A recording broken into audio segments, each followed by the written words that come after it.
अस्सलाम वालेकुम दोस्तों, मैं हूं इदरीस खान और आप मेरा यूट्यूब चैनल देख रहे हैं। आज हम बात करेंगे मलिक रियाज साहब की मुबीना ऑडियो लीक के हवाले से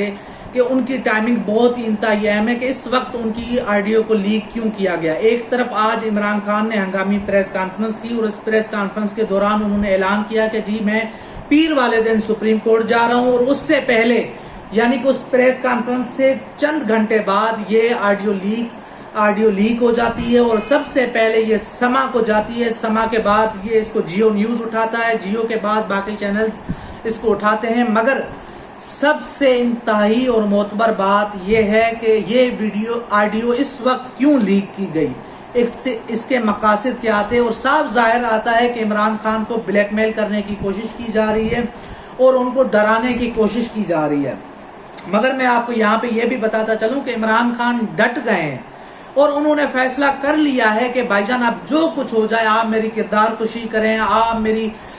जिस तरह की वीडियो लेके आए, मेरे खिलाफ ऑडियोज लेके आए, मगर मैं इस्लामाबाद आऊंगा, सुप्रीम कोर्ट जाऊंगा, मैं अपना हक लेकर रहूंगा। उन्होंने आज कहा है कि जी मैं अपना हक लूंगा। क्या इस मुल्क को बचाने का सिर्फ मैंने ही ठेका लिया हुआ है? ये उसी तरह जिस तरह से मेरी जिम्मेदारी है, इस तरह इदारों की भी जिम्मेदारी है कि वो आगे आएं और इस मुल्क को बचाएं, इन इम्पोर्टेड हुकूमत से बचाएं, इन चोरों से, इन लुटेरों से इस मुल्क को बचाएं। और उन्होंने आगे ये भी कहा कि ऐसा नहीं हो सकता कि आप मुझे डराएं, धमकाएं। ये उन्होंने फिर सबसे अच्छी बात जो उन्होंने कुछ दिन पहले कही थी और उन्होंने आज दोहराई कि जी मैंने लॉन्ग मार्च इसलिए खत्म नहीं किया था कि मैं डर गया हूँ। उन्होंने कहा कि मैं जब इस्लामाबाद पहुंचा तो मुझे पता चल चुका था कि ये जो राना सनाउल्लाह साहब हैं और जो नून लीग की हुकूमत है, ये मुझे यानी तहरीक इंसाफ को और उसके साथ ये फौज और पुलिस को जो है लड़वाना चाह रही थी, इदारों को, और मुझे आमना सामना करवाना चाह रही थी, जिसके बचाव में मैंने यह फैसला किया कि हम पीछे चले जाते हैं। ये मुल्क मेरा है, ये पुलिस मेरी है, ये फौज मेरी है, मैं इनके साथ नहीं लड़ सकता। और उन्होंने यहाँ पे सबसे जबरदस्त बात की कि जी मैंने अपनी पार्टी के अंदर कोई अस्करी विंग बनाना नहीं चाहता और मैं इनका मुखालिफ हूं, और मैंने ये फैसला कर लिया है कि मेरी पार्टी में कोई ऐसा अस्करी विंग नहीं होगा जैसा नून लीग में है।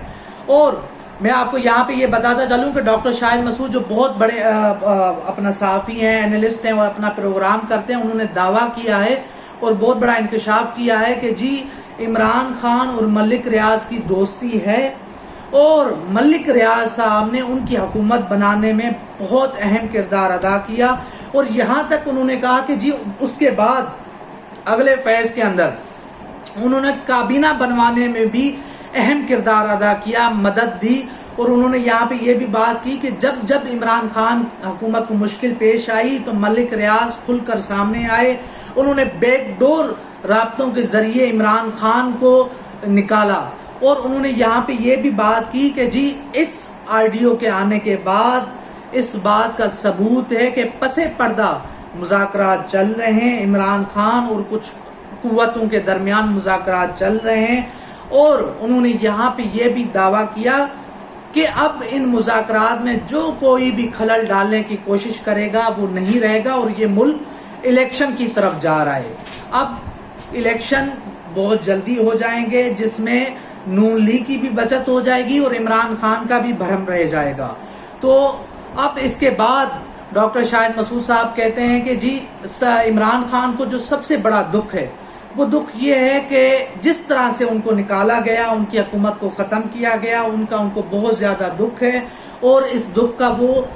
बारहा जो है इजहार भी कर चुके हैं। और उन्होंने कहा कि जी बाइडन हुकूमत जो है वो इमरान खान को पसंद नहीं करती, बाइडन नहीं चाहते कि इमरान खान इक़्तिदार में रहे। और उन्होंने ये भी कहा कि जी बाइडन सरकार इमरान खान के मामले को पर्सनल ले गई और उनका मसला है कि वो हर चीज़ को पर्सनल ले लेते हैं। तो इसलिए भी इमरान खान को उन्होंने पिछले 4 सालों में कॉल नहीं की। और डॉक्टर शाहिद मसूद ने आगे जाके ये भी कहा कि जी शाह महमूद कुरैशी पहले ये बता चुके हैं कि जब ये लॉन्ग मार्च के दौरान अयाज सादिक साहब और नून लीग का जो वफद था उनके साथ जब मुज़ाकरात चल रहे थे तो वो इस बात पे तय थे कि हम 16 तारीख यानी 16 जून को वो हुकूमत ख़त्म कर देंगे। मगर उस मुज़ाकरात में मौजूद या पीपल्स पार्टी جو ہے اس بات پہ اڑ گئی کہ ہم حکومت ختم نہیں کرتے، ہم کنٹینیو کریں گے، ہم ایسا کوئی فیصلہ نہیں کریں گے کہ جس سے حکومت ختم ہو۔ تو اس وجہ سے معاملات جو ہے رک گئے ہیں اور اسی کے اوپر ابھی مذاکرات چل رہے ہیں، اور عمران خان صاحب بھی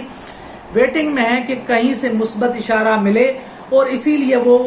سپریم کورٹ بھی جا رہے ہیں۔ اور یہاں پہ میں آپ کو یہ بتاتا چلوں کہ سینئر صحافی مظہر عباس صاحب نے بھی یہ خبر دی ہے، یا انہوں نے ایک اپنا تجزیہ دیا ہے کہ جی عمران خان صرف اس بار دو گھروں کی طرف دیکھ رہے ہیں، ایک اسٹیبلشمنٹ ہے اور دوسرے عدلیہ ہے، یعنی وہ ان دونوں کی طرف سے کوئی نہ کوئی ایسی خبر یا ریلیف لینا چاہتے ہیں کہ جس سے وہ اس پورے مسئلے سے نکل جائیں اور پھر ان کا فوکس آگے الیکشن کی طرف ہو۔ دوسری جانب ڈاکٹر شاہد مسعود نے یہ بھی دعویٰ کیا کہ آنے والے دنوں میں سسٹم نون لیگ کی بھی سپورٹ چھوڑ دے گا، اور مزید انہوں نے بات کرتے ہوئے کہا کہ اب یہ ملک الیکشن کی طرف جا رہا ہے، اور اگر کوئی ان مذاکرات میں خلل ڈالنے کی کوشش کرے گا